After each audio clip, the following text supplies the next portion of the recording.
Assalamualaikum warahmatullahi wabarakatuh. Perkenalkan, nama saya Dara Kasiwi. Di sini saya dari internship Rakamil Academy X IDX Partner. Di sini saya sebagai di IDX Data Scientist internship. Di sini saya akan menjelaskan prediction model mengenai loan credit. Selanjutnya, di sini adalah biodata saya. Nama saya Dara Kasiwi. Saya merupakan mahasiswa akhir jurusan informatika. Saya itu memiliki passion di bidang data dan AI. Selain itu, saya berasal dari Bogor, Jawa Barat, dan tertera di situ ada email saya, dan di situ ada LinkedIn saya.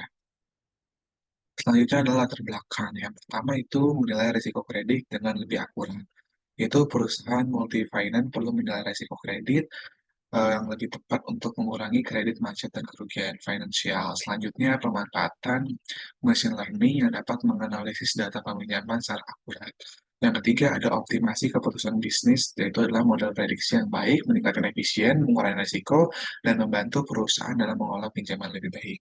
Selanjutnya, yang pertama ada import libraries and load dataset, yaitu tahap ini mencakup proses penginputan dan pemuatan data untuk analisis lebih lanjut. Tujuan utama itu adalah untuk memastikan data tersedia dalam format yang sesuai agar digunakan lebih sesuai untuk analisis berlanjut.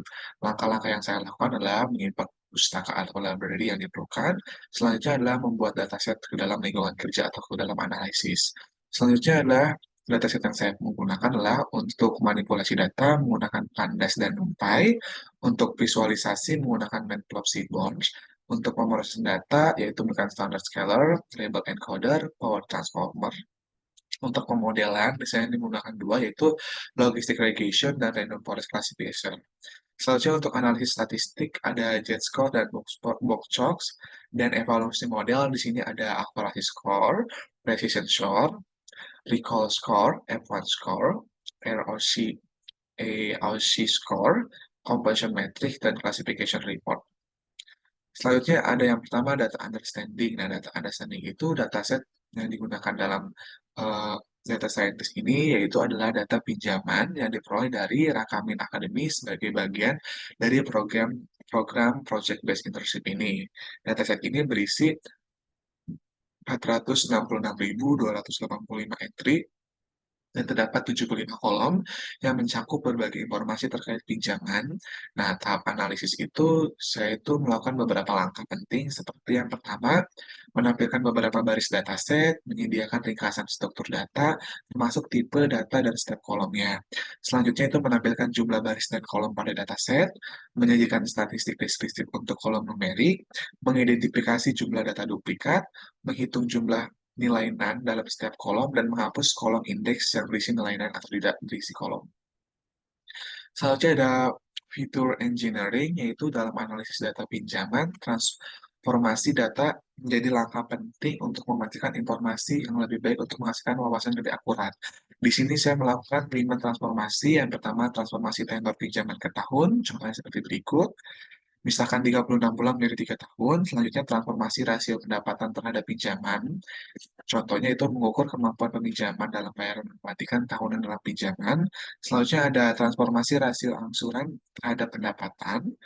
Terus selanjutnya ada transformasi lama masa kerja, yaitu kurang lebih kayak seperti lebih dari 2 tahun, jadi lebih dari 1 tahun atau nol. Selanjutnya transformasinya itu ada grade kredit ke angka, yaitu misalkan huruf A ke G diubah menjadi 1 ke 7. Selanjutnya ada eksplorasi data analisis. Yang pertama itu distribusi.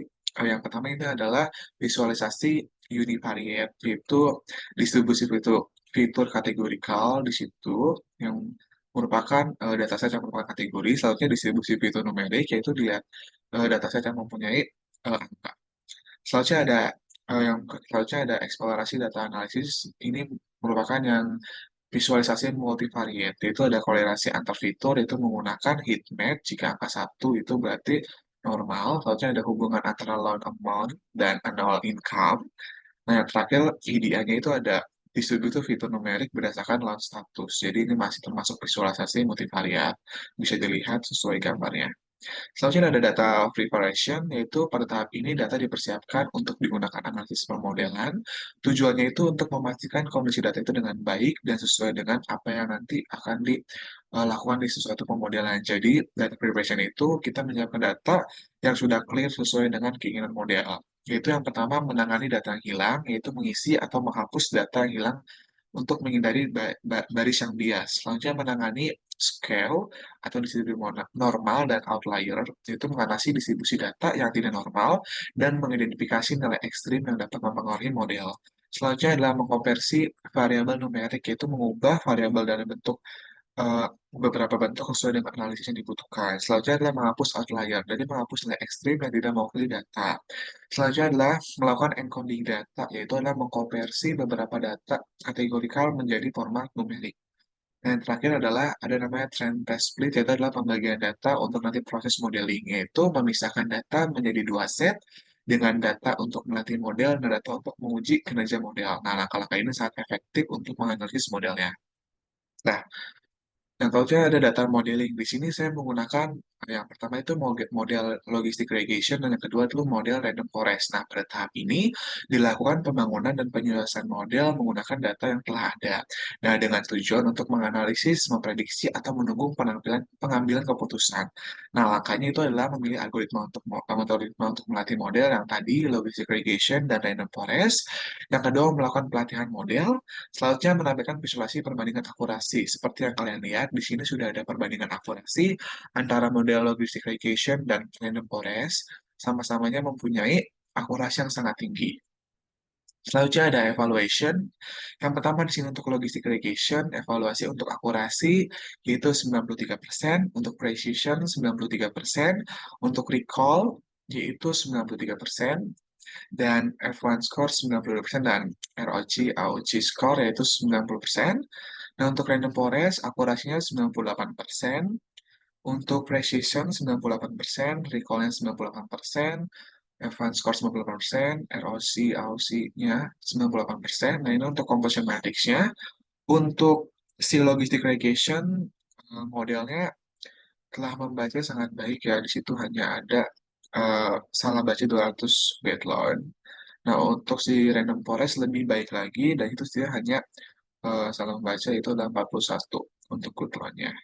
Nah, jadi conclusion-nya adalah model random forest menunjukkan kinerja yang lebih baik dibandingkan dengan logistic regression dengan akurasi 98,33, precision 98,35%, dan recall 98,33%. Model ini mampu memprediksi sangat baik, terutama dalam memprediksi kategori good lawn. Sementara itu, logistic regression memiliki akurasi 93,20% dengan precision 93,37% dan recall 93,22%, namun performanya sangat rendah dalam mengkategorikan dead lawn. Jadi secara keseluruhan Random Forest memberikan hasil yang optimal untuk memprediksi model selanjutnya. Mungkin cukup sekian penjelasan saya mengenai prediction model. Kurang lebih yang mohon dimaafkan. Wassalamualaikum warahmatullahi wabarakatuh.